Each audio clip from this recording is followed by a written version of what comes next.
talk just a little bit about what's happening in the United States right now, because that's what I know best. In the last year, it's been tragic for the art press. There are half a dozen major media companies that are in bankruptcy, including the Tribune Company, which owns the Los Angeles Tribune and the Chicago Tribune. Advertising has been down 50% across the board. There have been massive cuts in the resources to covering the news. And half of all the staff arts journalism jobs that we used to have disappeared from the mainstream press. Those won't be coming back even as the journalism business reorders. We're also seeing a real breakdown in mass culture. Mass culture, which has had such a huge has been such a huge force in the last 50 years, has been subdividing itself into many, many niches. And so whatever you think of the art culture in terms of its challenges for maintaining audience, the mass culture has been losing its audience at a rate of 30, 40, 50%, whether it's movies, music, whatever. That's not to say that the total is declining by that much, but the ability of any one project to become that kind of mass phenomenon that it used to be is really changing. And we are entering what people are starting to call the attention economy, where it isn't so much the quality of what you do, although in the mass culture, quality was not the definition of success, number of eyeballs was.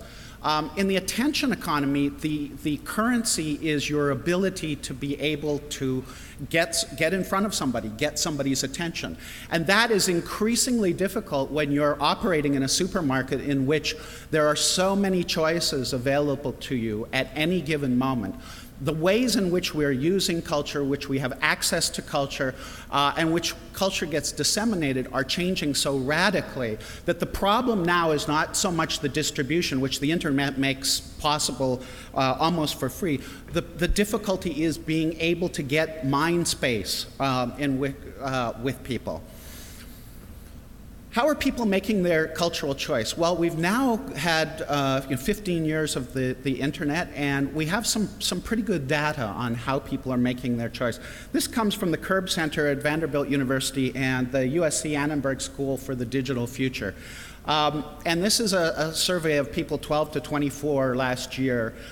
Community is the center of their internet experience. They don't go for information anymore. They want to go and interact with people.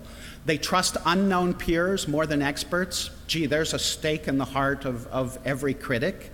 Whether that's true or not, by the way, we can talk about later.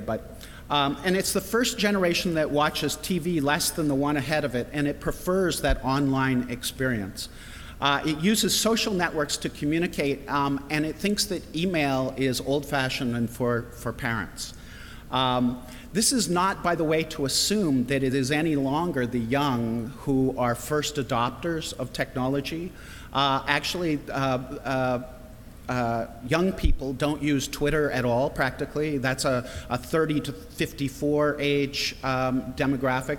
Increasingly, we're seeing as technology matures on internet technology and social media, that the first adopters are not necessarily young people anymore. In fact, the fastest growing demographic in Facebook right now is people over the age of 70.